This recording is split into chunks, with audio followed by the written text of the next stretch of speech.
को आज बड़े दिन का, यीशु के जन्मदिन के नाम पे आशीष बोलता हूँ। बहुत कंट्रोवर्सीज हैं, 25 तारीख है कि नहीं है, इससे कोई मतलब नहीं रखता, मगर निस्संदेह यीशु जन्मा है। बाइबल में भी कहीं स्पष्ट नहीं लिखा हुआ है किस तारीख को जन्मा है। मैं लूका 2:11-20 में 2:11 में बताते हैं कि आज बेथलेहम में दाऊद के शहर में यीशु मसीह जो सबका उद्धार करता है वो प्रभु है।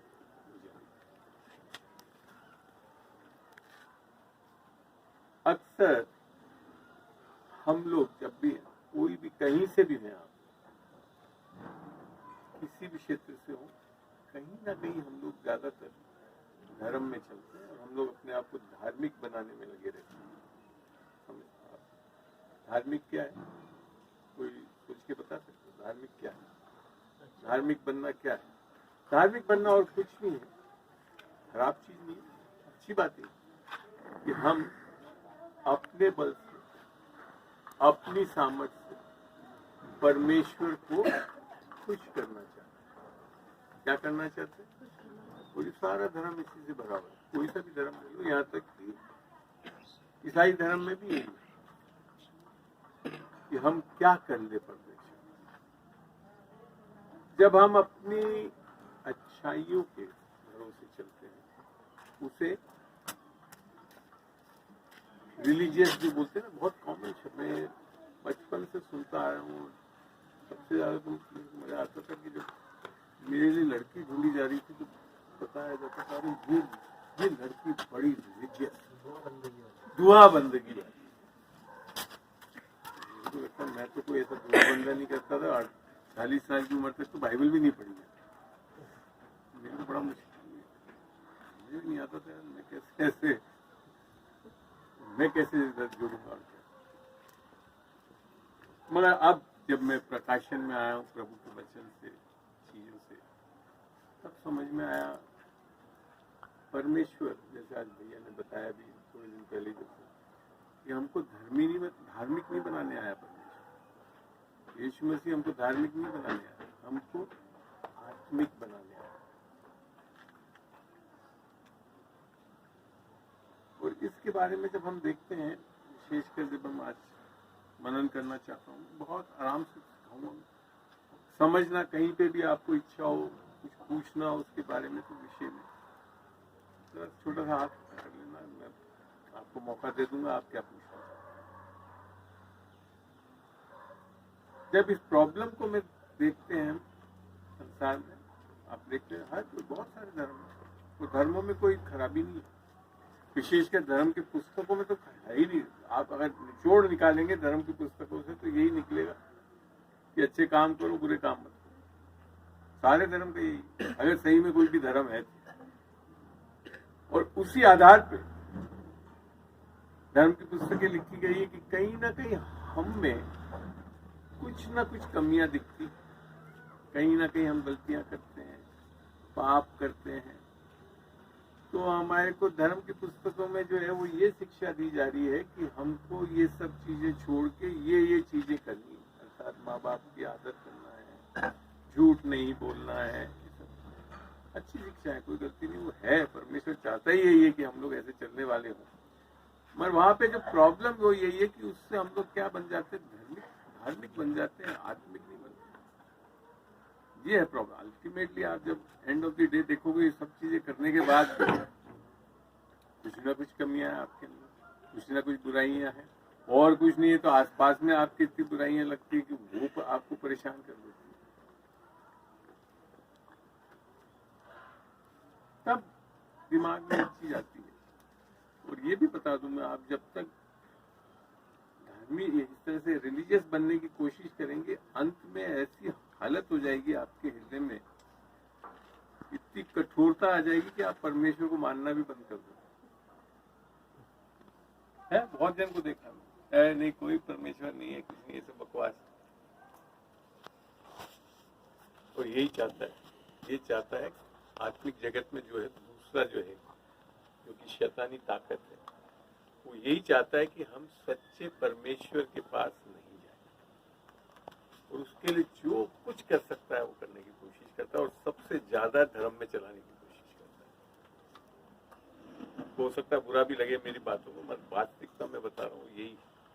क्योंकि जब भी किसी भी धर्म में आप चलोगे जहाँ पे आप कर्म आधारित होते हैं, अर्थात इन कर्मों के कारण परमेश्वर आपसे खुश होकर आपको आशीष देगा, इस पे आधारित है, तब आप एक धार्मिक व्यक्ति हैं, आत्मिक व्यक्ति नहीं है।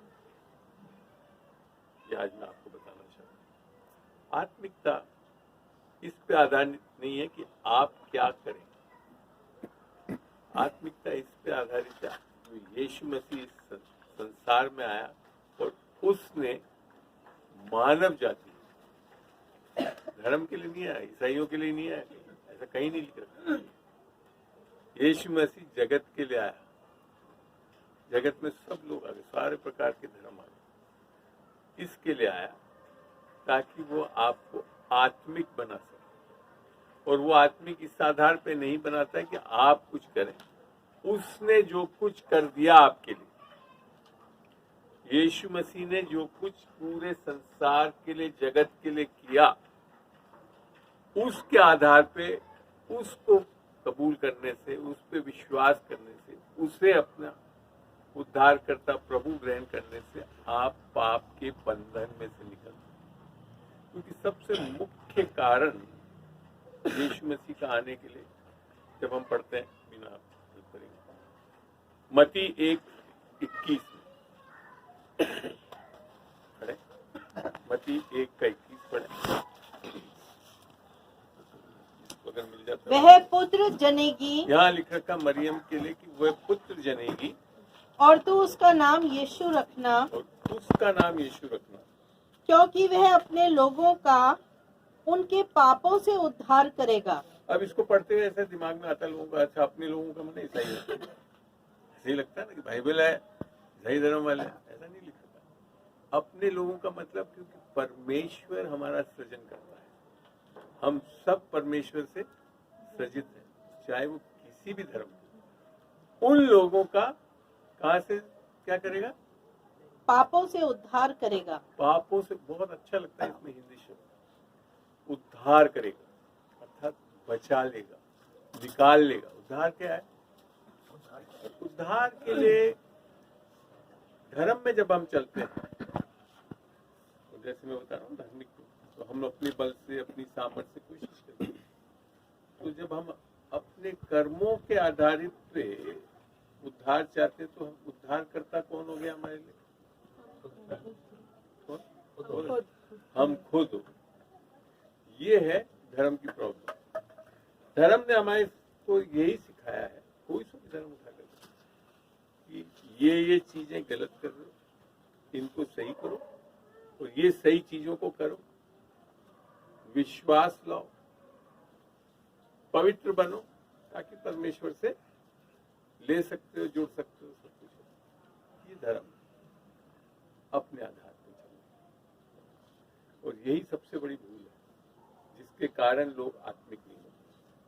जब इस राह पे चलते हैं, तो उससे बाइबल बताती है हम स्वयं की धार्मिकता में खड़े हो जाते हैं।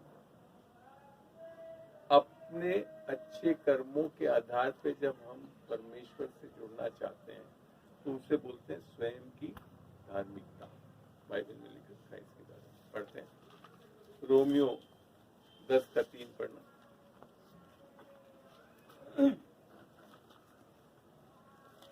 रोमियो 10:3। क्योंकि वे परमेश्वर की धार्मिकता से अनजान होकर, अब यहाँ पे बता रहा है वचन, पौलुस बोल रहा है, क्योंकि वे परमेश्वर की धार्मिकता से अनजान होता है। परमेश्वर की धार्मिकता कि परमेश्वर हमको कैसे अपने साथ सही स्थिति में लाना चाहता है, उससे अनजान होकर आगे, और अपनी धार्मिकता स्थापन करने का यत्न करके। क्या लिख रखा है? ये क्यों हो रहा है? क्योंकि वे अपनी बुरे काम नहीं करते, अच्छे काम करके, धर्म के काम करके अपनी धार्मिकता स्थापित करने का यत्न करना पड़ता है। वहां पे आप जब भी धर्म में चलोगे, आपको बहुत यत्न करना पड़ेगा, क्योंकि कितना भी कर लोगे आपको कुछ ना कुछ कमी रह जाएगी आपके अंदर, और फिर देखोगे कि अभी कैसे जोड़ूंगा, अभी तो ये भी गलती करता हूँ।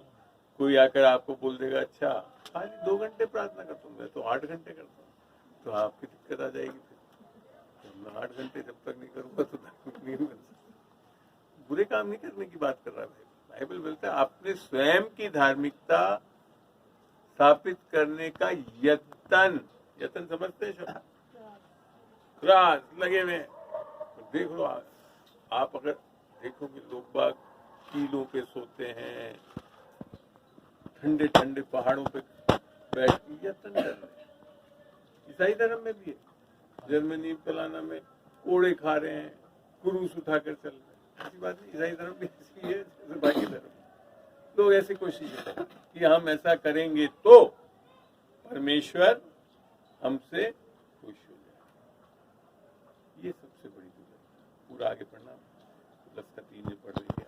क्योंकि वे परमेश्वर की धार्मिकता से अनजान होकर जी। और अपनी धार्मिकता स्थापन करने का यत्न करके परमेश्वर की धार्मिकता के अधीन न हुए।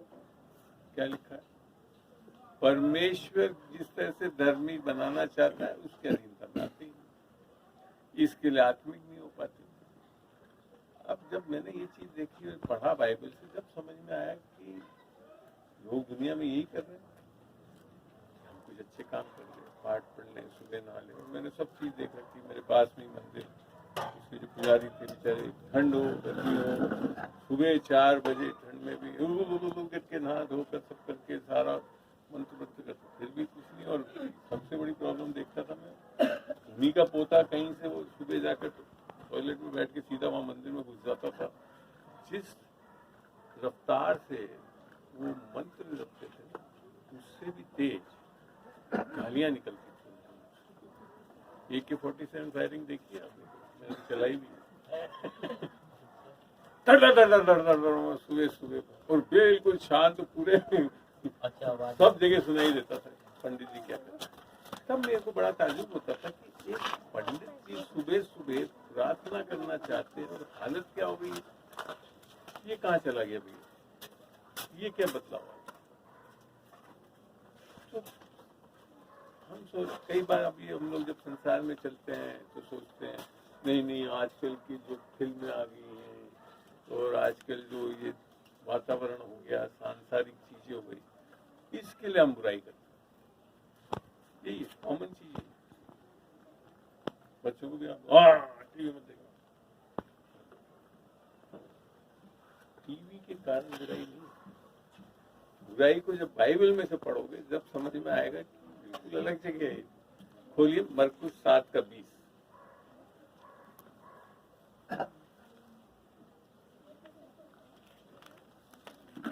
फिर उसने कहा, जो मनुष्यों में से निकलता है, जी, किस में से निकलता है? हाँ, वही मनुष्य को अशुद्ध करता है। कौन अशुद्ध करता है? टीवी में से जो निकलता है वो है बाबा जी? मनुष्य में से जो निकलता है वही किसको करता है? हाँ, आगे पढ़े। हाँ, क्योंकि भीतर से अर्थात मनुष्य के मन से बुरी बुरी चिंता, व्यभिचार। अब आप अगर इसको अमन थोड़ा सा हेल्प करना, हिंदी बाइबल में खाली मन लिख रखा है, अंग्रेजी की बाइबल पढ़ना जरा। Because it entereth into his heart, heart लिखा है, but not मन तो खाली क्या है? बीना बहुत अच्छा हिंदी जानती, बता सकते हो मन क्या है? मन तो मनुष्य का जो मस्तिष्क है, दिमाग है उसमें से निकलता है, परंतु यहाँ पे हृदय है। हृदय में लिख रखा है, हृदय में पूरा प्राण का पार्ट आ जाएगा। और ये जो हृदय है मनुष्य में, ये बहुत ही डिसीटफुल, को हिंदी में क्या बोलेंगे? छल, पढ़ के देखते हैं यिर्मयाह 17:9। मन तो सब वस्तुओं में सब सदी धोखा देने वाला। पढ़ ले, सीधा वचन भी खोल के पढ़ते हैं, अच्छा लगता है।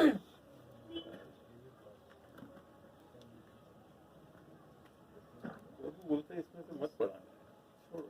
मन तो सब वस्तुओं से अधिक प्रभु धोखा देने पढ़ाएगा। वाला होता है। रखो पूरी तरफ से। थैंक यू जी। मैं कोशिश कर रहा हूँ उधर से पढ़ा, खुलता ही नहीं है वो। अच्छा ये बात है। इतना अच्छा आईपैड है कि खुलता ही नहीं है। हाँ, क्या पढ़ा? मन तो सब वस्तुओं से अधिक धोखा देने वाला होता है, उससे असाध्य रोग लगा है। तो यहाँ पे जो शब्द होना चाहिए वो हृदय होना चाहिए। हिंदी की बाइबल में, अंग्रेजी में जैसे लिख रखा है, जर्मैया 17:9 पढ़ना।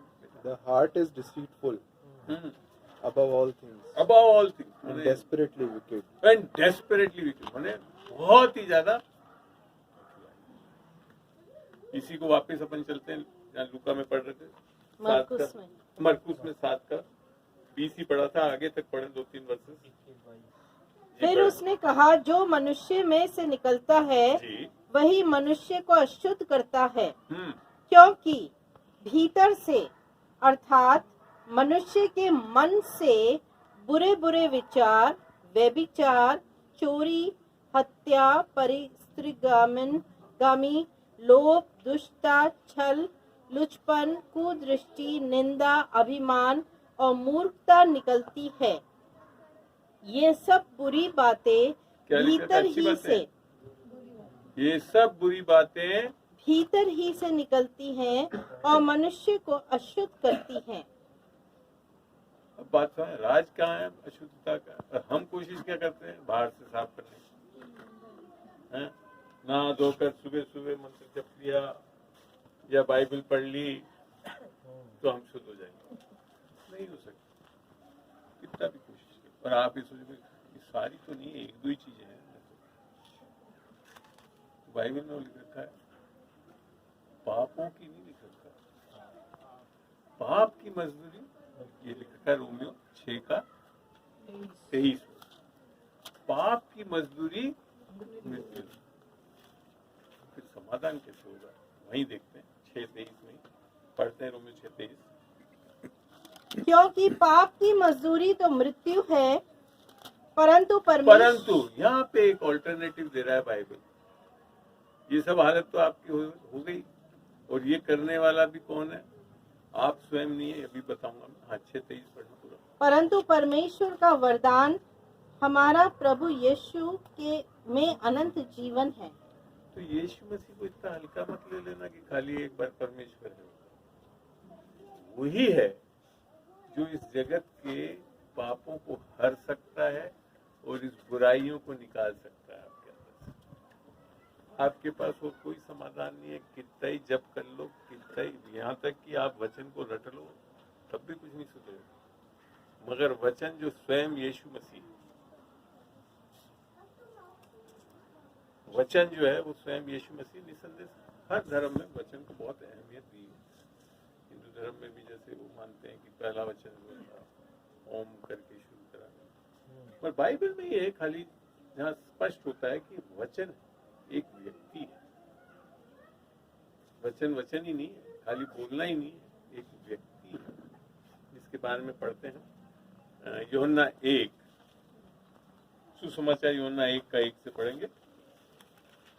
आदि में वचन था, आदि में वचन था, और वचन परमेश्वर के साथ था। अब यहाँ ध्यान से सुनते हैं एक चीज को। आदि में वचन था और वचन परमेश्वर, ने परमेश्वर एक अलग जन को बताया, और वचन परमेश्वर के साथ था।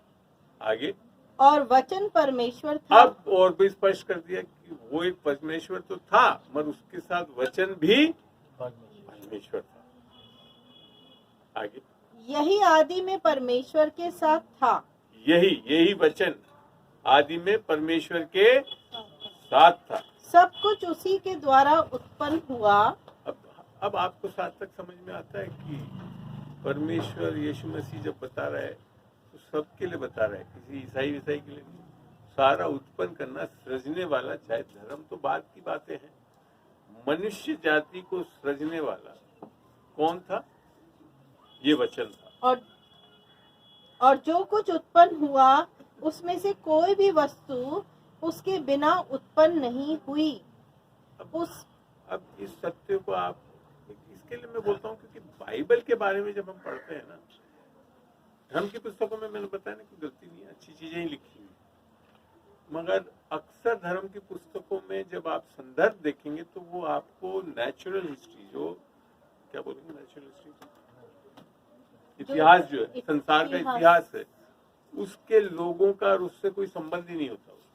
किसी के लिए कई बार उसको बोलता है माइथोलॉजी बोलते हैं कई बार धर्म की पुस्तक।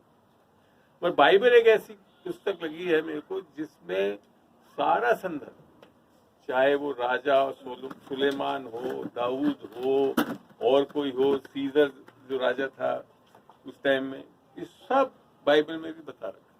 और एग्जैक्टली बल्कि यीशु मसीह का जिक्र बाइबल के बाहर इतिहास की पुस्तकों में ज्यादा है। और वो छोड़ो, आपका संसार का जो मुख्य कैलेंडर है वो भी उसी के आधार पर है। तो ये संदर्भ है बाइबल का। ऐसा नहीं है, यूं नहीं है कि यूं ही हवा में कोई बात कर दी। और जब हम इसको बाइबल को देखते हैं तो बाइबल में आज ही जैसे आप लोग ने यशाया का 9 का 7 का 10 पढ़ा, इमानुएल होगा, वो पता कब की लिखी हुई है किताब?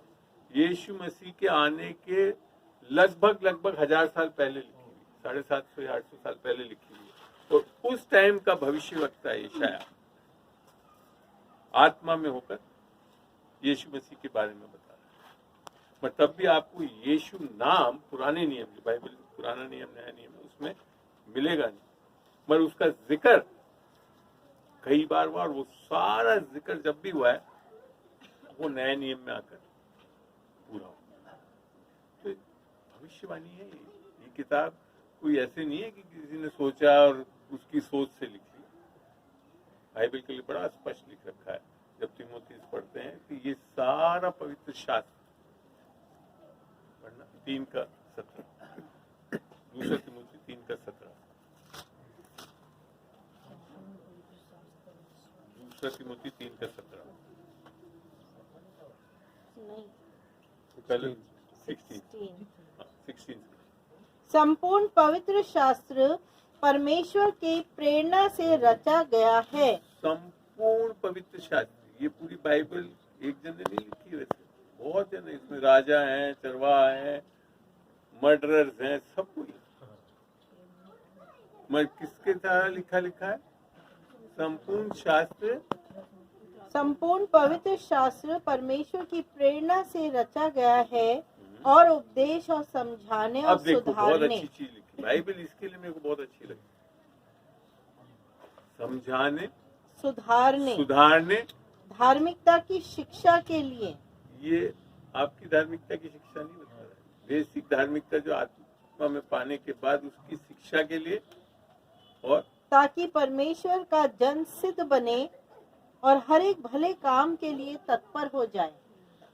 बाइबल को अगर आप आत्मिक होकर पढ़ेंगे तो आप भले काम ही करने वाले हो। यहाँ को भी मैं आगे जाकर समझाऊंगा, जो बहुत कंफ्यूजन होता है लोगों में, क्योंकि बाइबल पूरा आधारित है अनुग्रह और विश्वास से। नए नियम में आने के बाद बाइबल यही बताती है। तो यहाँ जब देखते हैं कि बाइबल ये समझा रही है कि हमको ये सारी चीजों में किसी भी क्षेत्र में आपको निपुणता दिलाने के लिए बाइबल, यहाँ तक जब इसको ऊपर से पढ़ेंगे, 2-3 आयत ऊपर से पढ़ेंगे, 16 के ऊपर से 14 पढ़ी। जी। पर तू उन बातों पर जो तूने सीखी है ये विश्वास पौलुस किया। जो है तिमोथी को लिख रहा है और कह रहा है, हाँ, यह जानकर दृढ़ बना रहे कि तूने उन्हें किन लोगों से सीखा है और बचपन से पवित्र शास्त्र तेरा जाना हुआ है। अब अगर एक व्यक्ति, मैंने बोला ना, मैं तो 40 साल की उम्र तक भी बाइबल नहीं सीखी, अगर बचपन से ही जान लिया होता तो क्या लिखा है? जो तुझे मसीह पर विश्वास करने से उद्धार प्राप्त करने के लिए बुद्धिमान बना सकता है। ये है सबसे बड़ी चीज इस बाइबल। अंततः बाइबल क्या बता रही है कि उद्धार आना जरूरी है, और वो सिखाता कौन है? ये बाइबल का पवित्र वचन। आप चाहे पुराना नियम ले लो, नया नियम लो। पुराने में नियम में यीशु मसीह जो है एक तरह से प्रतिबिंब के स्वरूप दिखाया, पूर्ण रूप से दर्शन नहीं दिखता। जिसको नए नियम में आकर परमेश्वर का वचन अगर पढ़ते हैं, कुलुस्सी 2:14 से आगे,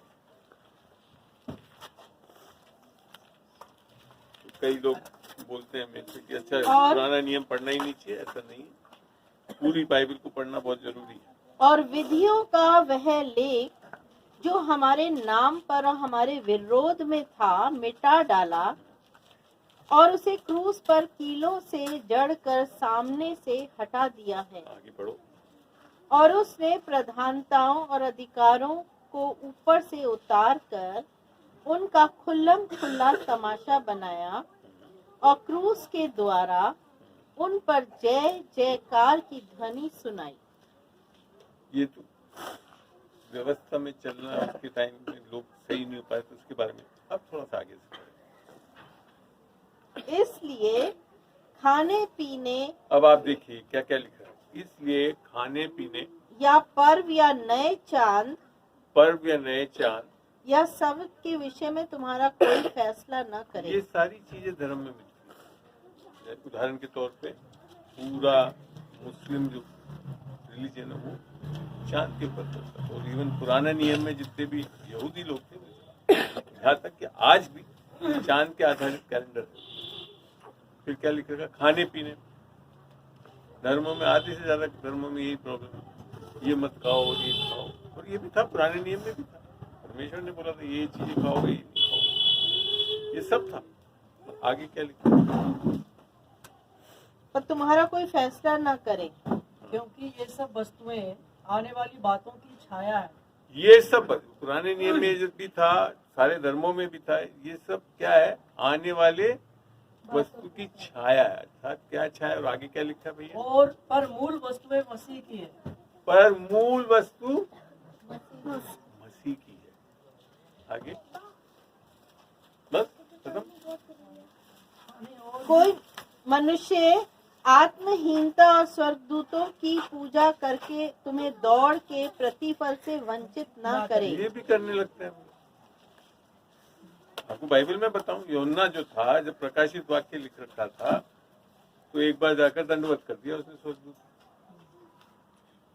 करा ना, योना आत्मा से भरा हुआ, फिर उसको मना किया। तो उसको स्वर्गदूत ने मना, नहीं नहीं नहीं मेरे को दंडवत, मगर उसी की 2 या 3 चैप्टर बाद फिर दंडवत कर। तो ये मत सोच लेना कि आप बहुत आत्मिक हो गए तो गलती नहीं करनी, ये चीज नहीं है। बेसिकली हाँ, पूरा पढ़ देना। ऐसा मनुष्य देखी हुई बातों में लगा रहता है और अपनी शारीरिक समझ पर व्यर्थ फूलता है। ये है प्रॉब्लम। ये सारी चीजें क्या है, शारीरिक चीज। अर्थात जब तक शारीरिक व्यक्ति कौन है, जो आत्मिक नहीं है। बाइबल के हिसाब से शारीरिक व्यक्ति कौन है, जो आत्मिक नहीं है। शारीरिक व्यक्ति किससे चलता है, आत्मा से नहीं चलता, समझ से। वो अपनी समझ और समझ। बुद्धि, अर्थात जो मन, आंटी बता रही थी, मन जो बुद्धि, उससे चलता है। तो ये शारीरिक व्यक्ति कब बना दिया, हम बने कब शारीरिक, कोई सोच के बता सकता है? बाइबल समझाती है इसको, शारीरिक कौन कैसे बने। वो आपके पहले जो सृजनकर्ता परमेश्वर ने बताया, आदम को बनाया, और आदम ने जो अनाज्ञाकारिता करी, उसके कारण हम सबके सब शारीरिक हो गए, अर्थात पापी स्वभाव के हो गए। शारीरिक व्यक्ति का ये मतलब नहीं है कि सारे पापों को कर रहा है। शारीरिक व्यक्ति ये भी हो सकता है जो पाप तो न भी कर रहा है, अच्छे कर्म कर रहा है, मगर किसके बल से कर रहा है, अपनी बुद्धि, अपनी समझ और सामर्थ्य। बात समझ, बाइबल में इतनी गहरी बातें हैं, उसको जब मैंने समझा, जब समझ में आता है कि आत्मिक क्या है और चाहता क्या है परमेश्वर हमारे साथ, और हम बने हुए क्या है। शारीरिक व्यक्ति का कोई जरूरी नहीं। शारीरिक व्यक्ति को इंग्लिश में बोला है कार्नल, कार्नल मैन, फ्लैश। तो कार्नल मैन में क्या है, कार्नैलिटी में भी आप अच्छे काम कर सकते हैं। यहाँ तक कि बाइबल में ही लिख रखा है, जब हम यशाया 64:6 पढ़ते हैं, वहां पे यूं लिखा है, पढ़ते हैं 64:6। हम तो सबके सब अशुद्ध मनुष्य के से हैं और हमारे धर्म के काम, वापिस क्या लिखा है, हमारे, परमेश्वर के धर्म के काम नहीं लिखा है, हमारे धर्म के काम, अर्थात अच्छे काम। हमारे धर्म के काम सब के सब मैले चित्रों के समान हैं। ये मानने के लिए हम तैयार नहीं। हम कहते नहीं मैं तो बहुत अच्छा हूँ, मैं इतनी अच्छी दुआ करता हूँ, मैं लोगों के सताता नहीं हूँ, मैं लोगों को सब चीज देता हूँ। इससे आप आत्मिक नहीं हो सकते।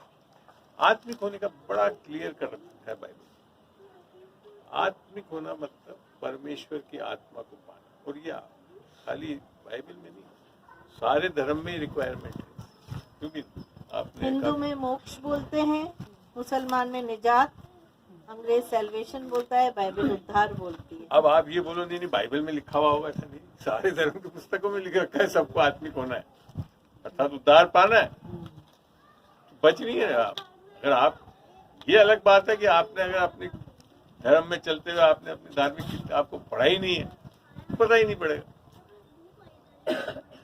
हो यही रहा है कि धर्म में चलने वाले पता कैसे चल रहे हैं, किताबों को पढ़ के नहीं चलते, जो भी किसी ने सिखा दिया, चाहे वो एक धर्म गुरु हो या कोई और हो, उसने जो बोल दिया उसको मान लेते। यहाँ तक कि मैं अगर बोलूँ तो मैं भी एक क्रिश्चियनिटी में क्या कि हाँ मेरे माँ बाप ईसाई थे, वो जैसे करते थे वैसे कर लेता था मैं भी जाकर। मैं, मेरी मम्मी जाकर चर्च में बैठती थी, मैं भी जाने लग गया चर्च में। ये सब करते हुए भी आत्मिक नहीं हो पाया, क्योंकि आत्मिकता, मैंने बताया, आत्मिकता आपके कर्म आधारित हो ही नहीं सकती।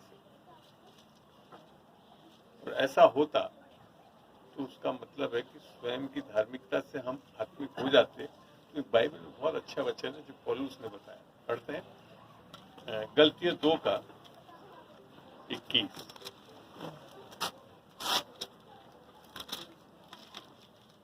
ये आज इसके लिए मैं बताना चाह रहा हूँ कि यीशु मसीह की आवश्यकता क्यों है।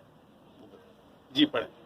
मैं परमेश्वर के अनुग्रह को व्यर्थ नहीं ठहराता, क्योंकि यदि व्यवस्था के द्वारा धार्मिकता होती तो मसीह का मरना व्यर्थ होता। मैंने फिर आप अगर मेरी क्रिसमस मना रहे हो तो बेकार है। अगर आपको ये लग रहा है कि यीशु मसीह नहीं है, खाली ठीक है आज मेरी क्रिसमस है तो चल लो, थोड़ा सा गिफ्ट बांट लो, केक खा लो, ये नहीं है क्रिसमस। क्रिसमस ये तो सांसारिक क्रिसमस मनाती है।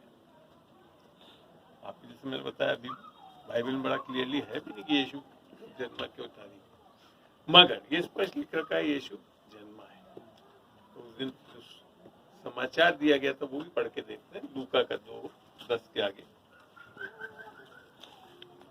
लूका 2:10 के आगे।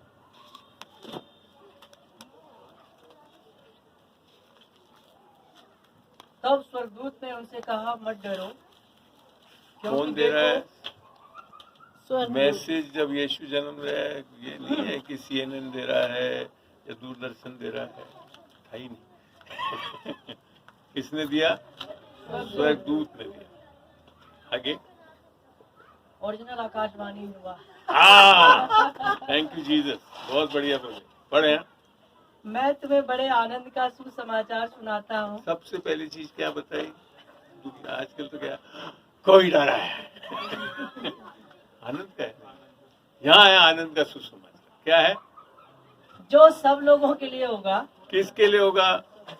ईसाइयों के लिए होगा, यहूदियों के लिए होगा, सब लोग यहाँ बैठे क्या है, हम लोग सब लोग, तो सब लोगों के लिए है ये। आगे कि आज दाऊद के नगर में तुम्हारे लिए यहाँ ये तो लिखा था आज, मैंने कोई दिन तो था क्योंकि लिखा है आज, तो हमारे को ये सोचने की ज्यादा जरूरत नहीं है कि 25 से 26, मतलब आज किसी दिन को ये हुआ है। क्या आज दाऊद के शहर में, दाऊद के नगर में तुम्हारे लिए एक उद्धारकर्ता जन्मा है। तुम्हारे लिए एक परमेश्वर जन्मा है, उद्धारकर्ता। हाँ, और यही मसीह प्रभु है। हाँ, निस्संदेह वो प्रभु। और वो प्रभु किस रूप में आया है आपके लिए? उद्धारकर्ता के उद्धारकर्ता। ये नहीं जान पाते धर्म में चलने वाले, इस चीज को मानते ही नहीं है, क्योंकि वो सोचते हैं आप स्वयं की धार्मिकता अपने आप कर लेंगे तो उद्धार पा लेंगे। यहाँ तक कि वेदों में उसमें सब जगह लिख रखा कि तुम्हारे को एक उद्धारकर्ता की आवश्यकता है। 28वां या 25वां जो अवतार है मोस्टली जो हिंदू शास्त्रों के अनुसार, वो उद्धारकर्ता के रूप में आने का बताया, और वो आ चुका है, आएगा भी नहीं लिख रखा, आ चुका है, वो यीशु मसीह है। क्योंकि अगर आप हिंदू धर्म की किताबों को भी पढ़ेंगे, भविष्य पुराण और ये सब, मीना ने काफी अच्छा लिखा हुआ है ये किताब, पवित्र कुरान में लिखा था यीशु मसीह के बारे में।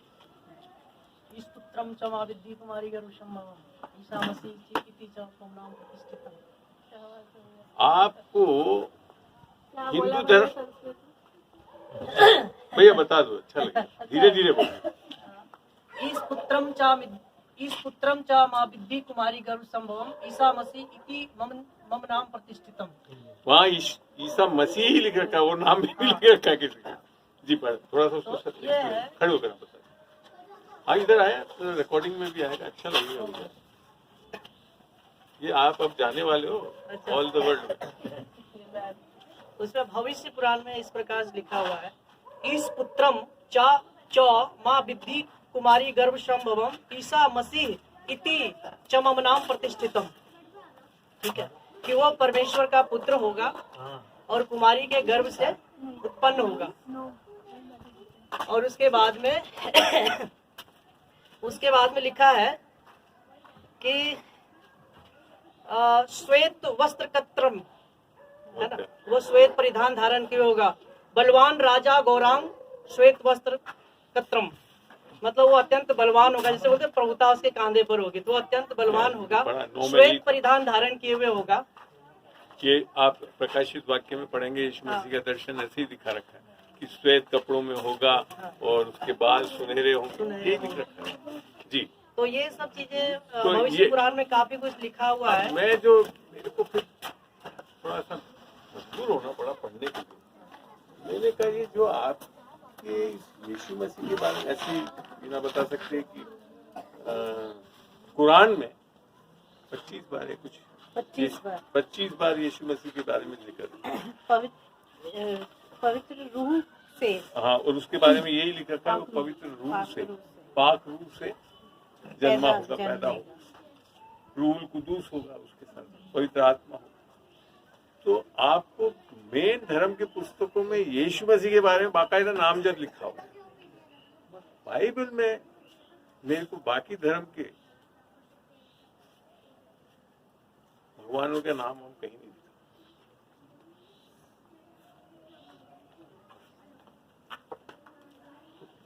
अगर आप इसको वैसे दर्शन वो बोलते हैं ना कॉमन फैक्टर होना चाहें तो एक वो ऐसा नाम है यीशु मसीह जो सब धर्मों में बताया गया। बस दिक्कत ये है बाकी धर्म की पुस्तकों में यीशु के बारे में जिक्र तो आ गया, पूरा दर्शन नहीं समझ में आया कि वो आया क्यों। और उसका दर्शन देखने के लिए क्या चाहिए? आदि में वचन था, वचन परमेश्वर था, वचन देदारी हुआ, तो वो सारी चीज कहाँ मिलती है आपको?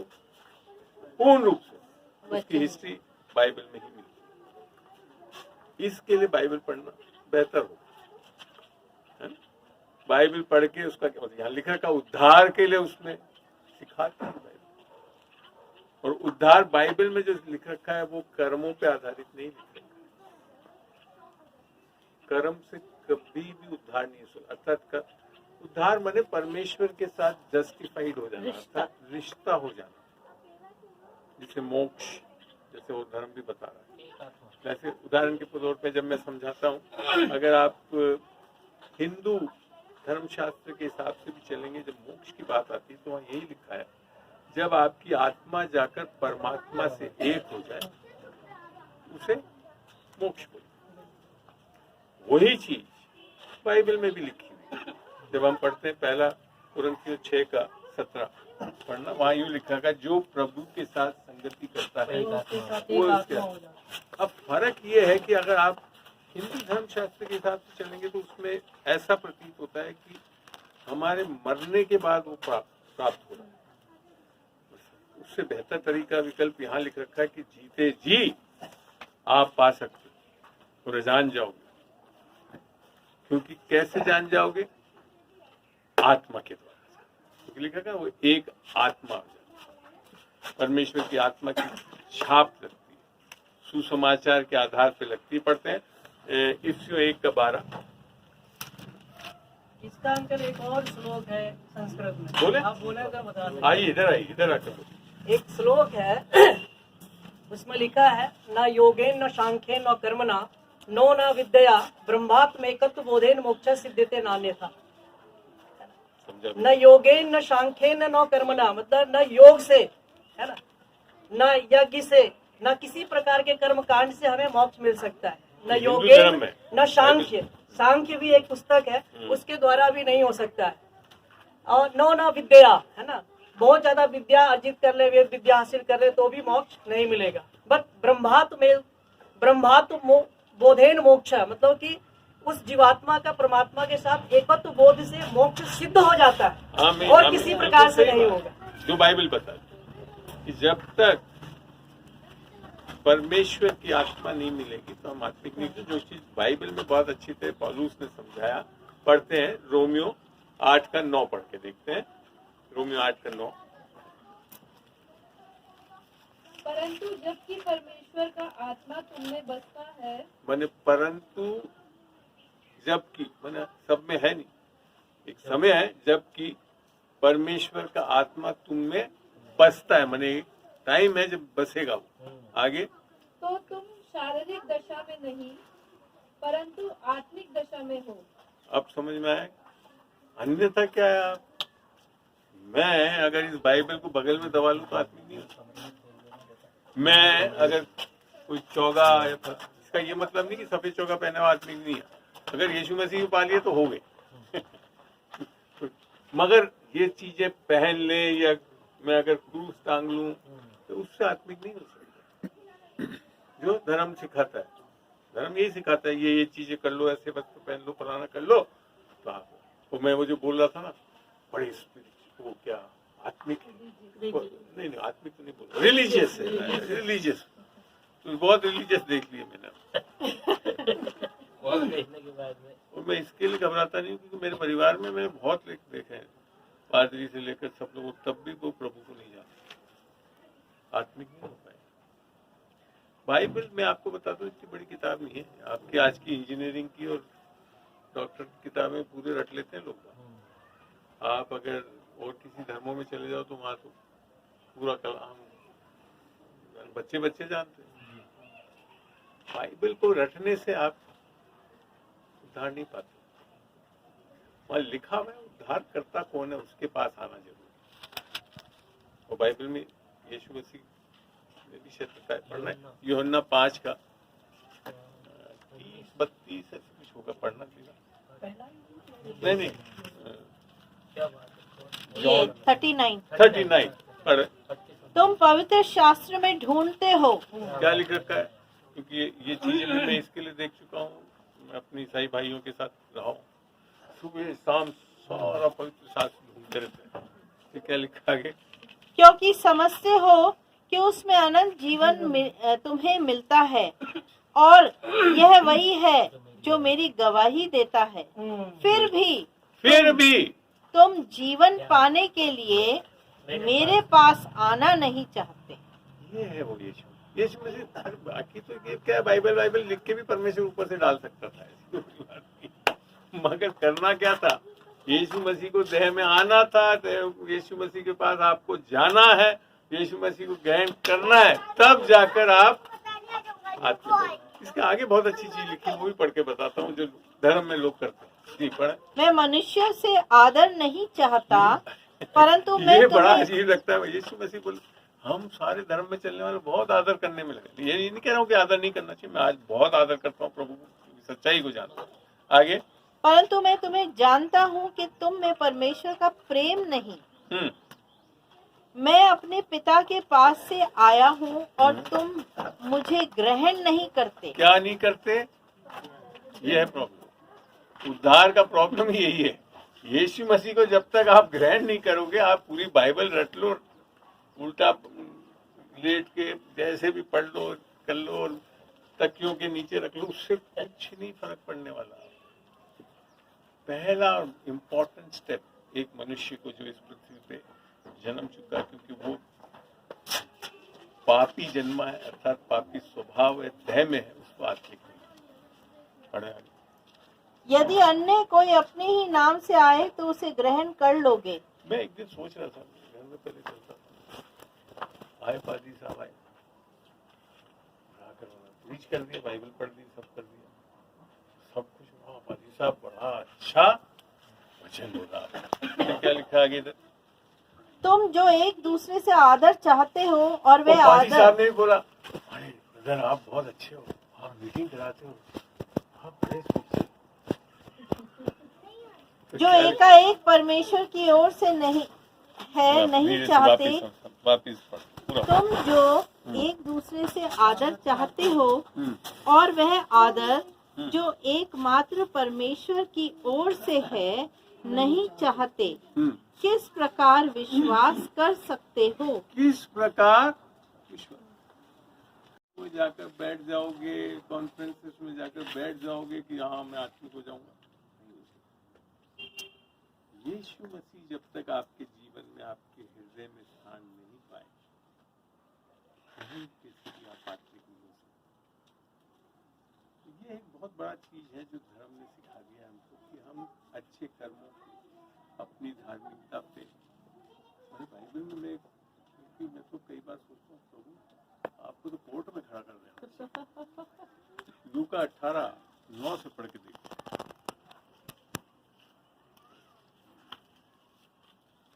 लूका 18:9। और उसने कितनों से जो अपने ऊपर भरोसा रखते थे। क्या लिख रखा है? आज मैं बता रहा हूँ, हम में से कितने, मैं अपने आप पे बहुत भरोसा करता हूँ। संसार के हिसाब से मैं बहुत अच्छा व्यक्ति था बिना यीशु मसीह के। ऐसी बात नहीं है, बहुत अच्छा, अपने ऊपर बहुत भरोसा करता था। हाँ, कि हम धर्मी हैं। हम धर्मी हैं, अच्छे हैं, ना सिगरेट पिया, ना दारू नहीं पिया, सब अच्छा करते थे। और दूसरों को तुच्छ और जानते हैं। औरों को तुच्छ जानते थे। ये मुझे जाता ही नहीं, दृष्टांत जाता। कहा। मैं तो चल भी जाता हूँ। आगे, हाँ, दृष्टांत पता है कि दो मनुष्य मंदिर में प्रार्थना करने के लिए गए। कितना अच्छा लगा ये। देखो ऐसा है, ये लूका नहीं लिखा था, ये यूहन्ना परमेश्वर स्वयं बोल रहा है कि दो मनुष्य मंदिर में प्रार्थना हो रही है। उस जमाने में यीशु मसीह के समय में भी जो यहूदी लोग थे वो मंदिर ही बुलाया जाता था, इसमें जाते थे। आज अपन इसको चर्च बोलते हैं, एज ए क्रिश्चियन सिनागॉग होता था। जी पढ़े। एक फरीसी था और दूसरा चुंगी लेने वाला। पढ़ते हैं। फरीसी खड़ा होकर अपने मन में यो प्रार्थना अब करने ये लगा। यीशु मसीह बोल रहा है तो मैं मानता हूँ यीशु मसीह सही बोलता है, तो यीशु मसीह झूठ नहीं बोलता। तो ये एक ऐसे व्यक्ति के बारे में बता रहा है जो फरीसी है और वो खड़ा होकर प्रार्थना करता है। आगे, कि हे परमेश्वर, मैं तेरा धन्यवाद करता हूँ और वो परमेश्वर को भी मानता है और उसका धन्यवाद भी कर रहा है। कि मैं और मनुष्यों की नाई अंधेर करने वाला, और अन्यायी ये और जब आगे बता रहा है तो अन्यायी नहीं हूँ और अन्यायी और व्यभिचारी नहीं, जी, और ना ही चुंगी लेने वाले के समान हूँ। ये जो चीजें हैं ये एक तरह से 10 नियमों में है। व्यभिचार मत करना, अन्याय मत करना, ये सब चुंगी लेने वाला मतलब टैक्स ना। अभी मैं सप्ताह में 2 बार उपवास करता हूँ। मैं करते हैं ना, अपनी धर्म में चलने वाले नहीं कर रहे, करते हैं ना उपवास। कोई सी धर्म में भी देख लो उपवास है, और करते धर्म की खातिर ही है। आगे, मैं अपनी सब कमाई का 10वां अंश भी देता हूँ। सारे धर्म में देने के बारे में लिख रखा है, 10वां अंश भी दे रहा है। आगे, परंतु चुंगी लेने वाले ने दूर खड़े होकर। अब मेरे को ये बताओ, यीशु मसीह ऐसा क्यों सिखाते हो यार? बेचारा सारी चीज बाइबल का कर रहा है। पर जरूरत था यीशु मसीह को। यीशु मसीह ने स्वयं बताया कि तुम लोग भी ऐसे ही कर रहे हो। किसी न किसी धर्म में चलते हुए ये मान रहे हो कि हम उपवास करते हैं, हम पूजा करते हैं, फलाना करते हैं, सुबह उठ के स्नान देते हैं, कंगालों को खिलाते पिलाते, सब कर रहा था। और दूसरा व्यक्ति जो चुंगी वाले, मैं अच्छी तरह समझता हूँ, मैं सरकार की नौकरी में काम कर चुका हूँ, कैसे कैसे चुंगी वसूलते हैं लोग सरकार में। सबसे ज्यादा करप्ट लोग होते थे उस जमाने में। और क्या लिखा है? परंतु चुंगी लेने वाले ने दूर खड़े होकर स्वर्ग की ओर आंखें उठाना भी न चाहा। मैंने वो बंदा तो अभी मंदिर के अंदर भी नहीं घुसा, सड़क पे ही निपट परमेश्वर के साथ निपट लिया वो तो। और क्या लिखा है? वरन अपनी छाती पीट पीट कर कहा, हे परमेश्वर, मुझ पापी पर दया कर। यहाँ समझ में आता है, इसको समझ में आ गया है कि मैं पापी हूँ, मैं अपने आप को बचा नहीं सकता, परमेश्वर ही मुझे बचा सकता है। इसके लिए परमेश्वर से दुआई मांगी उसने कि मुझे बचा। यीशु मसीह से प्राप्त करना क्या है? कि यीशु मसीह मैं अपना उद्धार नहीं कर सकता, मैं अपने आप धर्मी नहीं ठहर सकता, मुझे बचा ले। तो क्या लिखा आगे? मैं तुमसे कहता हूँ कि वह दूसरा नहीं परंतु यही मनुष्य धर्मी ठहराया जाकर अपने घर गया। यही मनुष्य जो बाहर खड़ा रहा, जो ना प्रार्थना करी, ना उपवास करता था, ना कुछ करता था, मगर तब भी क्या करा उसने? मन फिरा लिया। उसने मान लिया कि मैं अपना उद्धार नहीं कर सकता, मेरे कोई कर्म मेरे उद्धार नहीं दिला सकते, केवल और केवल प्रभु मेरा उद्धार कर सकते। और ये क्या लिख रखा है? धर्मी ठहरा दिया। बनता है ना कोर्ट केस? है? क्यों? क्योंकि संसार में चलते हुए तो हम क्या है, इन्हीं गवाहियों से तो मानते कि हाँ कितना आप पढ़ते हो, कितना जाते हो, फलाना करते हो, धर्म के लिए क्या क्या करते हो।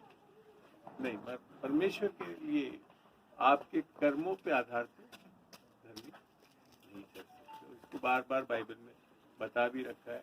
सबसे बेस्ट लिख रखा है, गलतियों 2:16 को पढ़ने से समझ में आता है। पढ़े गलतियों 2:16। तो भी यह जानकर, अब ध्यान से पढ़े बच्चों को, धीरे धीरे। तो भी ये जानकर, आज जान गए कि क्या? मनुष्य हाँ, व्यवस्था के कामों से नहीं धर्म क्या है? व्यवस्था का मतलब व्यवस्था के कामों से नहीं, पर केवल केवल यीशु मसीह पर विश्वास करने के द्वारा धर्मी ठहरता है। कितना आसान बना। मेरे को ध्यान आता है वो कपिल देव हुआ करता था, वो सिंप्लिसिटी में बहुत विश्वास है। उसके सारे फैशन के जो ऐड आते थे सिंप्लिसिटी पे आता है।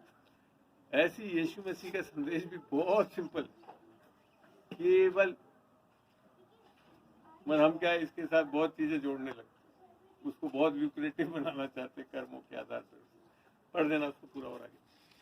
पर केवल हमने आप ही तो भी ये जानकर कि मनुष्य व्यवस्था के कामों से नहीं पर केवल यीशु मसीह पर विश्वास करने के द्वारा धर्मी ठहरता है। धर्मी ठहरता है, ठहरेगा भी नहीं लिखा, ठहरता है। आगे, हमने आप ही मसीह यीशु पर विश्वास किया कि हम व्यवस्था के कामों से नहीं पर मसीह पर विश्वास करने से धर्मी ठहरे। ये जो पौलुस से लिख रखा है, ये व्यवस्था का माहिर है। फिलिपियों में लिख रखा है, अगर नियमों का पालन करे तो मेरे से ज्यादा किसी ने नहीं करा होगा। और फिर भी कहता है यीशु मसीह को जानने के लिए सब गू है, बेकार है। क्या व्यवस्था? व्यवस्था दी गई किससे? परमेश्वर ने खुद अपने हाथों से, उंगलियों से लिख के दी थी। इसका ये मतलब नहीं कि व्यवस्था में कर, व्यवस्था अगर हम परमेश्वर के वचन के आधार पर इस्तेमाल करें वहां तक सही है। व्यवस्था आपको कभी भी धर्मी नहीं ठहरा सकती। अर्थात वो क्या करती है? स्वयं की धार्मिकता उत्पन्न करती है। और इसके लिए फिर हम परमेश्वर जो हमको धर्मी ठहराना चाहते हैं उसको स्वीकारते नहीं, इसके लिए परेशान होते। ऐसी रहते हुए इस संसार से हम चले गए तो निस्संदेह हम परमेश्वर के न्याय के आसन के सामने खड़े होंगे और हमारे खड़े क्या होंगे? न्याय भी होगा, 101% न्याय होगा। ऐसे जिन्होंने अपने पापों की माफी कबूली नहीं। यीशु मसीह आया क्या करने? आपको आपके पापों को माफ करना। कैसे किया उसने? अपने आप पे सारा पाप ले लिया और उसका दंड सह लिया ताकि हम निष्पाप हो सकें। यही एक मुख्य कारण है यीशु मसीह का आने का। यीशु मसीह बहुत महान कार्य के लिए आया कि इस संसार में पाप आ गया था, पाप आया अनाज्ञाकारिता के कारण, मगर पाप से निकलना आज्ञाकारिता से नहीं कर सकते। खाली एक मनुष्य आज्ञाकारी हुआ, जैसे कि रोमियो 5:19 पढ़ते हैं, वहां लिखा है एक मनुष्य की अनाज्ञाकारिता के कारण हम बहुतेरे पापी ठहरे। इसी प्रकार एक मनुष्य की आज्ञाकारी होने के कारण, अर्थात यीशु मसीह के आज्ञाकारी होने से हम धर्मी ठहरे। बहुत लोग धर्मी ठहरेंगे। कब? जब हम उसको कबूलेंगे।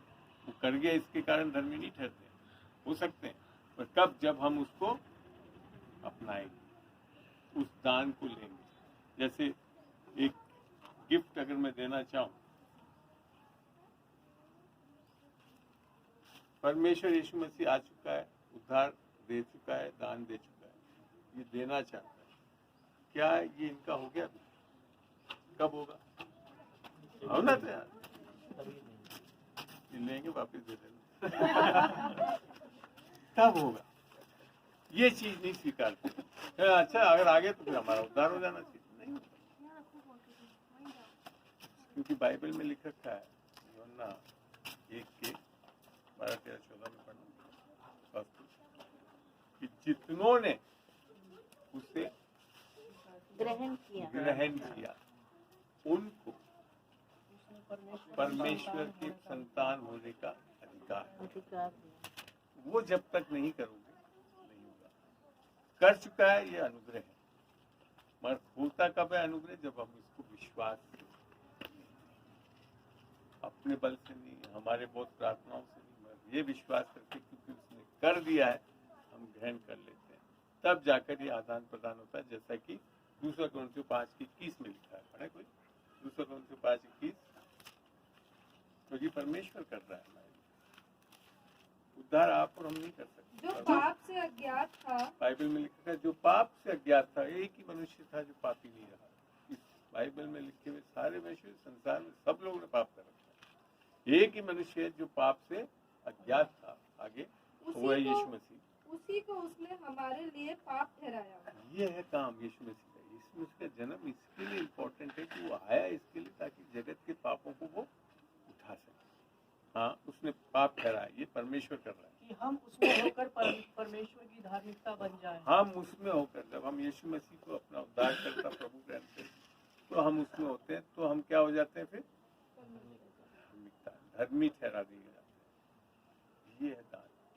अब जो अगली बात आती है, ये तो हो रहा है सब चीज अनुग्रह और विश्वास, और जो दूसरी प्रॉब्लम शुरू होती है, जो मसीहों में मैं देखता हूँ, जो उन्होंने उद्धार पा लिया, मानते हैं उद्धार करता है, ये भी मानते हैं, सब करने के बाद अनुग्रह को एक ऐसा मानते हैं कि बस अब सब कुछ अनुग्रह से हो गया, अब हमको कुछ नहीं करना, ऐसा मानते हैं।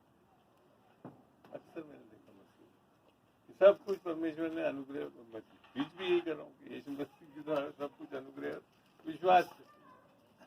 मगर जब भी बाइबल में अनुग्रह के विषय में बताया गया है, जब भी आता है अनुग्रह, तो वहाँ देखते हैं कर्म का जोड़ है। पढ़ते हैं पहला इफिसियों 2:8 से लेकर 10 तक पढ़ते हैं। इफिसियों 2:8 से। तो यहाँ जो मैं ये बताना चाहता हूँ कि हमारा उद्धार कर्मों से नहीं हो सकता, पर उद्धार के बाद बिना अच्छे कर्म के आप रह नहीं सकते, क्योंकि विश्वास के द्वारा अनुग्रह ही से तुम्हारा उद्धार हुआ है, और ये तुम्हारी ओर से नहीं, ये तुम्हारी ओर से नहीं, हमारे कुछ करने से नहीं, आगे वरन परमेश्वर का दान है, और न कर्मों के कारण। फिर बड़ा स्पष्ट है, कर्मों के कारण उद्धार हो ही नहीं सकता। ऐसा न हो कि कोई घमंड करे, क्योंकि फिर तो हम घमंड कर सकते हैं, अच्छा हमने कर लिया, प्रभु दे उद्धार दे मेरे को, अरे नहीं कर सकते। आगे, क्योंकि हम उसके बनाए हुए हैं। अब बता रहा है क्योंकि हम उसके बनाए हुए, अर्थात उद्धार पा लिया है, तो यीशु मसीह में आत्मा पा लिया है, तो हम उसके बनाए गए हैं, और मसीह यीशु में उन भले कामों के लिए सृजे गए हैं। क्या करने के लिए उद्धार पा रहे हो? पापों को करने के लिए, संसार में चलने के लिए, भले कामों को सृजे। यहाँ देखा हमने अनुग्रह और विश्वास से अल्टीमेटली क्या रिजल्ट है? अच्छे काम करना। पर अच्छे काम कर रहे हो तो सोच लो कि हमने उद्धार पा लिया, गलत। यहाँ क्वेश्चन लेना है, धर्म कैसे रहा? अच्छे काम कर लोगे तो उद्धार हो जाएगा। बाइबल बड़ा स्पष्ट बता रही कि अच्छे काम करने से उद्धार हो ही नहीं सकता। उद्धार तो हमेशा अनुग्रह और विश्वास से होगा। मगर हाँ, जब आपने ये उद्धार पा लिया तो क्या करोगे आप? एक जगह और से पढ़ के देखते हैं, तीतुस 2:11 से 14 पढ़ते हैं। थोड़ा आगे और भी लिखा हुआ था, जिसे परमेश्वर ने पहले से हमारे करने के लिए तैयार किया। जो चीज आप देखो, मनुष्य परमेश्वर ने सजा, परमेश्वर स्वयं प्रेम था, हमको सजा किस रूप में? प्रेम। पाप में गिर गया, सब कुछ हो गया, पर परमेश्वर का मकसद हमारे को क्रिएशन करने का क्या था? भले काम करने, प्रेम करने, प्रेम से जो भी चीजें करते हैं उसमें स्वार्थ नहीं है, वही पर्पस। परमेश्वर स्वयं प्रेम है, वैसे ही बनाया हमको, तो वैसे ही चलने के लिए बनाया था कि हमको देख के लोग समझ जाए परमेश्वर को, हमारे कर्मों से देख के। मगर वो हुआ नहीं ना, पाप में गिर गए, फिर क्या आ गया, सारी चीज छल कपट सारी चीजें आ गई, श्राप आ गया। ये है, उसको वापस रेस्टोर करके दे रहा है परमेश्वर, फिर चलाना चाहता कैसे, भले काम करते। एक जगह से और से पढ़ते हैं, तीतुस 2 का 11 से 14 पढ़े। क्योंकि परमेश्वर का वह अनुग्रह प्रकट है। अनुग्रह प्रकट है, अनुग्रह भी हम समझ लें, अनुग्रह एक कोई सोच समझ नहीं है, ये स्वयं यीशु मसीह है जिसके बारे में लिखा है यूहन्ना 1 में 14 में, वो अनुग्रह और सच्चाई से भरपूर। ठीक है, तो हाँ, अनुग्रह प्रकट है जो सब मनुष्यों के उद्धार का कारण है। और ईसाइयों का उद्धार का कारण है। सब मनुष्य जगत के उद्धार का कारण यीशु मसीह का अनुग्रह है, अर्थात यीशु मसीह स्वयं है। आगे, और हमें चेतावनी देता है कि और फिर अभक्ति- यीशु मसीह आपने अनुग्रह पा लिया, उद्धार पा लिया, तो सोता रहता है, ऐसा नहीं है। वो चेताता है आपको किस चीज के लिए, कि हम अभक्ति और सांसारिक अभिलाषाओं से मन फेर कर इस युग में संयम और इस युग धर्म- में, इस बुरे युग में, इस संसार में जहाँ ये सारी बुराइयां हैं, इस युग में संयम संयम और भक्ति से जीवन बिताएं। धर्म और भक्ति से। इंग्लिश में क्या लिखा है? For the grace of God that brings salvation has appeared to all men, teaching us that denying ungodliness and worldly lusts, we should live soberly, righteously, and godly in this present world. यही तो संसार में धर्म के पीछे भाग क्यों रहे लोग, यही क्या करने के लिए हो नहीं रहा वहाँ। धर्म के पीछे चलते हुए नहीं होता। आत्मिक जब तक नहीं बनोगे, धार्मिक बनने से कुछ नहीं होने वाला। आत्मिक बनते ही कौन आ जाता है? एक शिक्षक आ जाता है आपके अंदर, यीशु मसीह जो जीवित है, जो सिखाता है क्या करने के लिए। आगे फिर पढ़ते हैं थोड़ा। जिसने अपने और उस धन्य आशा की अर्थात अपने महान परमेश्वर और उद्धारकर्ता यीशु मसीह की महिमा के प्रकट होने की बात जोहते रहे। सही में अगर आपने उद्धार पाया है तो निस्संदेह आपके हृदय में यीशु मसीह वापस आ रहा है, उसकी बात जोड़ते रहे। वचन बोलते हैं आगे, जिसने अपने आप को हमारे लिए दे दिया कि हमें हर प्रकार के अधर्म से छुड़ा ले और शुद्ध हर करके प्रकार के अधर्म से छुड़ाकर शुद्ध करके अपने लिए एक ऐसी जाति बना ले जो किसके भले लिए? भले आपके कामों लिए। से सरगर्म हो। अपने लिए। आपने जो अभी बोला ना कि वो क्या करवाना, वो अपने लिए करवाना चाहते हैं। अपने लिए सरगर्म क्या हो जाए? भले भले कामों में सरगर्म हो। अंत में हो क्या ही ले रहा है ये आपका उद्धार? भले काम। हमारे आज मसीह जीवनों में लोगों के क्या दिख रहा है? फिर वही पाप में अटके हुए, फिर वही बुरी कामों में कर रहे हैं। नाम बस है यीशु मसीह हमारा प्रभु और उद्धार करता है, अनुग्रह मिल गया। उद्धार का पर्पस ये नहीं है कि आप खाली अनुग्रह लेकर और फिर सारी चीजें करते रहो। यीशु मसीह आए इसके लिए ताकि पापों में उन्होंने उद्धार पाया ही नहीं है। आप सही में उद्धार नहीं पाया मसीहों में भी। आप जो बोलते हैं ना मसीह है, राइट वर्ड है। नहीं पाया है उद्धार। अगर आपके जीवन, क्योंकि यीशु मसीह ने बोला कि आप जानोगे कैसे लोगों को? उनके फल से। यीशु मसीह बोलता है आपके फलों से ही आप जानोगे कि वो क्या है। तो एक और आगे ही पढ़ते हैं, तीतुस का 3 का 4 से पढ़ते हैं। तीतुस 3 का 4। पर जब हमारे उद्धारकर्ता परमेश्वर की कृपा और मनुष्यों पर उसकी प्रीति प्रकट हुई तो उसने हमारा उद्धार किया। उसने उद्धार किया, हमने नहीं कर सकते। उसने हमारा उद्धार किया। और ये धर्म के कामों के कारण और ये धर्म के कामों के कारण नहीं हुआ कि हम बहुत अच्छे हो गए, बहुत बाइबल पढ़ने लग गए, बहुत जपने लग गए और बहुत आरती पूजा करते, इससे नहीं हो रहा है। हमारे धर्म के कामों से नहीं हो रहा है वो। आगे,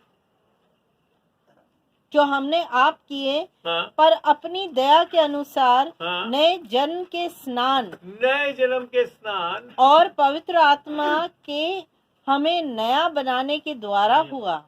अगर आपके अंदर पवित्र आत्मा का काम नहीं हुआ, निस्संदेह आप शारीरिक होकर बहुत अच्छे व्यक्ति हो सकते हैं, सब अच्छे काम कर सकते हैं, संसार की सारी बाइबल पढ़ सकते हो, सब कुछ कर सकते हो, प्रेज द लॉर्ड, हालेलुया, सब कर सकते हो। अंततः आप क्या परमेश्वर के समान काम करने वाले हो सके। क्योंकि अगर हम ये बोलते हैं तो यहाँ मैंने बताया जैसे पूरा, इसको पूरा नहीं पढ़ा, पढ़ देना और आगे। इसलिए उसने हमारा उद्धार करता यीशु मसीह के द्वारा हम पर अधिकाई से उंडेला, आत्मा अधिकाई से उंडेला, जिससे हम उसके अनुग्रह से धर्मी ठहरकर अनंत जीवन की आशा के अनुसार वारिस बने। यह बात सच है कि मैं चाहता हूँ कि तू इन बातों के विषय में ढूंढता दृढ़ता से बोले, इसलिए कि जिन्होंने परमेश्वर पर विश्वास किया है वे भले भले कामों में लगे ये रहे। सारे वर्सेस नहीं पढ़ते, खाली क्या है, उद्धार हो गया, अनुग्रह हो गया, अपने धर्म के कामों से नहीं हुआ, आत्मा पा लिया। आगे क्या लिखा, अल्टीमेटली हो क्या रहा है कि आप सृजे गए काहे के लिए, भले भले कामों के लिए। तो मेरे प्रिय यहाँ पे भी जो बैठे मसीह लोग, अगर आप, क्योंकि अल्टीमेटली अगर आप ये बोलते हैं यीशु मसीह में हो, तो भैया यीशु मसीह ने जो बोला वो तो करना ही पड़ेगा। पढ़ते हैं पहला यूना 2:6। मुझे भी याद आया तो जो आप मेरे साथ रहो, में सब याद आते हैं। मैं तो यहाँ पे आया था, पता नहीं, मैंने सोचा था उसमें से वो आईपैड में से ढूंढ ढांड के कुछ पढ़ाऊंगा। जो कोई यह कहता है कि मैं उसमें बना रहता हूँ, यीशु मसीह में हूँ मैं, उसे चाहिए क्या लिख रखा है कि आप भी वैसा ही चले जैसा वह चलता था। कैसा चले, कैसे चलता था मसीह, कैसे चलता था मसीह? मरकुस में लिखा है। मसीह चलता था एमएनसी में नहीं चलता था। एमएनसी में रहना, मैं पूरी सरकारी नौकरी करा, बड़े दबदबे से मजे से करके आया हूँ सरकार की नौकरी, मगर मसीह में होना बहुत जरूरी है। और जैसा मसीह चलता है वैसे चलने वाला होना चाहिए। मसीह कैसे चलता था, पूरा बाइबल पढ़ के देख लो, मत्ती, मरकुस, लूका, सब में क्या है, लोगों को चंगा करता था, लोगों को पाप में से माफ करता था, खड़ा मुर्दों को जिंदा करो, यही चीज अधिकार दिया उसने। कहाँ लिखा था? मरकुस, मत्ती 10:8। पहला यूना में एक चीज और है, 2:29 में, जी, तुम जानते हो कि वह धर्मी है, तो यह भी जानते हो जो कोई धर्म का काम करता है वह उससे जन्मा है। तो ये राइट डीड्स ही है। यदि तुम जानते हो कि वह धर्मी है, तो यह भी जानते हो कि जो कोई धर्म का काम करता है वह उससे जन्मा है। धर्म का काम ये भी बता दूंगा, ये धर्म के काम से बिल्कुल अलग है। हाँ, पढ़ना मैंने जो बताया। और चलते चलते ये प्रचार करो, स्वर्ग का राज्य निकट आ गया है, बीमारों को चंगा करो, मरे हुओं को जिलाओ, कोढ़ियों को शुद्ध करो, दुष्ट आत्माओं को निकालो, तुमने सेत में पाया सेत में दो। खाली आपको इधर जीवन में हो, ये मैं तो 2001 में से मैंने बच्चों को समझ लिया, करना शुरू करो और चीज देख रहा हूँ जीवन में हो रहा है। आज मैं बीना जो सेविकाई करते हैं उसमें ये सब चीजें हम देख रहे हैं। इसके लिए मैं तो एश्योर्ड हूँ कि परमेश्वर में यीशु मसीह के साथ चलने वाला आदमी। आप एक एक जन को ये चीज करना। और बाइबल में यीशु मसीह ने बोल भी दिया था, जब मरकुस लास्ट क्या चैप्टर 16 में 14 से आगे ही लिखा था, अगर आप विश्वासी हो तो क्या करो, लोगों के हाथ रखोगे, वो चंगे होंगे, दुष्ट आत्माएं निकलेंगी, नई नई भाषा बोलोगे, सांपों को उठा लोगे, प्राणनाशक वस्तु पी जाओ तो भी कुछ हानि नहीं होगी, वे बीमारों पर हाथ रखेंगे और वे चंगे होंगे। मगर इसको हमने ये सोचते हैं कि हम कर रहे हैं, ये गलत फहमी है। करना है, करता कौन है वो आगे लिखा है। प्रभु यीशु उनसे बातें करने के बाद स्वर्ग पे उठा लिया गया और परमेश्वर की दाहिनी ओर बैठ गया, और उन्होंने निकलकर हर जगह प्रचार किया, और प्रभु उनके साथ साथ काम करता रहा। कौन करता है काम? यीशु मसीह ही परमेश्वर का एक सही स्वरूप मनुष्य जाति के लिए, और इसके लिए हमें सजा, और उन चिन्हों के द्वारा जो साथ साथ होते थे वचन को दृढ़ करता रहा। आमीन। अगर आप ये जानना चाहते हैं आप मसीह में हैं, तो ये करना शुरू करो। जब ये चिन्ह होंगे, दृढ़ता से पता पड़ जाएगा मसीह में। समझाओ। तो ये है अल्टीमेटली परमेश्वर का, आपका मसीह का, कि हम एक एक जन साधारण मनुष्य अलौकिक रूप से चलने वाले हैं। हम साधारण मनुष्य उस अलौकिक परमेश्वर यीशु मसीह की आत्मा को पाकर अलौकिक तरीके से चलेंगे। और अगर ये नहीं हो रहा है हमारे जीवन में, तो हम एक कोई ना कोई रिलीजियस पर्सन जो एक रिलीजन में चल रहे हैं, हम संतुष्ट हैं कि हम कुछ अच्छे काम कर रहे हैं, बुरी बातें भी नहीं कर रहे हैं, तो उससे कोई लाभ नहीं होगा। और यही मैं चाहता हूँ कि आज जब मसीह का जो ये जन्मदिन का उत्सव है, तो उसमें समझें कि मसीह आया कि मसीह धर्म देने नहीं आया। अगर धर्म से कुछ चीज़ हो सकता था तो बहुत धर्म है दुनिया। मसीह आया ताकि हम आत्मिक बन सकें और आत्मा से चल सकें, तो जैसा वो चाहता है परमेश्वर कार्य हमारे द्वारा। यही मेरी इच्छा है, समझें, करें। और भी कभी भी आप लोग कुछ सीखना चाहें, मेरे से आप संपर्क कर सकते हैं। नर्सरी के पास मेरा नंबर है, सब कुछ है। मेरा बस खाली एक करबद्ध निवेदन है, अगर आपने प्रभु को ग्रहण कर लिया, नहीं करा तो आज ग्रहण कर सकते हैं, निस्संदेह ग्रहण कर सकते हैं। बहुत लंबा समय नहीं है, मैंने भी कोई पूरी बाइबल ही नहीं पढ़ी थी, तब भी परमेश्वर को ग्रहण कर लिया मैंने। क्योंकि बाइबल पढ़ने से नहीं आता है, उसके पास आने से। आप सच्चे मन से आज उसके पास आ सकते हैं, उसकी आत्मा को पा सकते हैं। और जब आप पालेंगे, तो मैं एक ऐसा व्यक्ति था जो 40 साल की उम्र में ईसाई परिवार में होते हुए भी मेरे को बाइबल का कोई ज्ञान नहीं था, बोध नहीं था। मैं अक्सर, मेरा बेटा जो अमन है, ये अमोल, ये लोग संडे स्कूल गए हुए थे, बाइबल जानते थे, मैं इनके पास बैठना पड़ता था बाइबल पढ़ने के। तो ये खोलना जानते थे, मेरे को नहीं आता। और आत्मा पालोगे तो इस परमेश्वर का एक सबसे बड़ा चीज़ है, आप मसीह से चलाए जाओगे, तो वो हमेशा वचन के अनुसार चलाएगा और भले काम को सजेगा। तब आपको इस जीवन को सार्थक बना सकते हो। अन्यथा आप एक खाली धार्मिक किसी धर्म में चलते चलते इस संसार से गुजर जाएंगे, कुछ पता नहीं पड़ेगा कहाँ चले। मेरी एक बात आशा है कि यीशु मसीह को कोई एक हल्का जिंदा परमेश्वर है जो आया है, वो उस जगत के लिए आया है, जगत के पापों को लेने आया, और जगत के पापों का दंड उसने सह लिया है, और वो तीसरे दिन जी उठा है। और उसको मान के इस आत्मा को पाकर आप चलने वाले हैं, तब सही में परमेश्वर के योग्य और परमेश्वर की बेटी बेटी होने का हक पाकर उसकी तरह चलने वाले। यही मैं चाहता हूँ कि हर एक जन ऐसा चले। तो धन्यवाद हो। अगर आपके आज भी कोई सवाल हो इस विषय में, तो उन सवालों के लिए तैयार हूँ। अन्यथा मैं यहाँ पे समाप्त करना चाहता हूँ, और मैं बिना प्रार्थना के खत्म नहीं करता हूँ। मैं चाहता हूँ यीशु बिना आकर यहाँ पे छोटी सी एक प्रार्थना।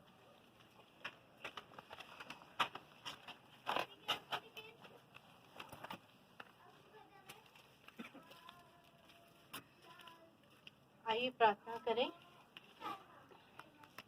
धन्यवाद करते हैं पिता परमेश्वर कि आपने स्वयं अपने आप को हमारे लिए दिया, ये वचन दिया, ताकि प्यारे परमेश्वर हम इस वचन को पढ़कर प्रकाशमान हो। हमारा ये जीवन प्यारे परमेश्वर पाप के दलदल से निकलकर जीवन पाए, अनंत जीवन पाए प्यारे परमेश्वर। और प्रभु जी, जैसा आपकी हृदय की इच्छा है कि हम यहीं पर स्वर्ग राज्य के एकमात्र बेटा बेटी बन सके। धन्यवाद करते हैं यीशु मसीह आपका कि आप हमारे लिए आए और हमारे पाप की मजदूरी जो मृत्यु है वो सही, और तीसरे दिन आप जी उठे। धन्यवाद करते हैं कि जब हम जीवित वचन पढ़ते हैं पिता परमेश्वर, तो आपने अपने स्वर्ग राज्य के जो प्रोटोकॉल्स है प्यारे परमेश्वर, जो स्वर्ग राज्य के अंदर जो एक आत्मिकता चाहिए, एक धार्मिकता चाहिए, एक पवित्रता चाहिए, वो स्वयं यीशु मसीह आप हमारे लिए बने। क्योंकि प्यारे परमेश्वर, हमारी धार्मिकता तो 50% होती, परंतु आप जानते थे कि स्वर्ग की धार्मिकता 100% है, स्वर्ग की पवित्रता 100% है, सब कुछ वहां पे 100% है। वो का वही हमें स्वयं देने आए। प्रभु आपका वचन ये सिखाता है, यीशु मसीह को लपेट लो, पहन लो। हाँ पिता, ताकि हम भी स्वर्ग राज्य के आप ही के द्वारा नागरिक बन सके। इन सब बातों के लिए धन्यवाद, इस अनुग्रह के लिए धन्यवाद, इस सत्य के लिए धन्यवाद जो केवल वही रास्ता है। हम धन्यवाद करते पिता। होने दीजिए कि आपका जीवित वचन आपके द्वारा एक एक हृदय में प्रकाशमान हो गया। आप बातचीत करिए, आपकी सामर्थ, क्योंकि प्रभु आपके सुसमाचार में वो सामर्थ है खींचने की, प्रकाशित करने की, अपना बेटा बनाने की, उद्धार देने की, और उद्धार के बाद आपकी पवित्र आत्मा सामर्थ से चलाने की सामर्थ है। हम यही चाहते हैं यहाँ बैठे हुए जितने लोग हैं आपकी आत्मा की सामर्थ से चलने वाले बेटा और बेटी बन सके। यीशु के नाम से हम मांगते हैं। आमीन।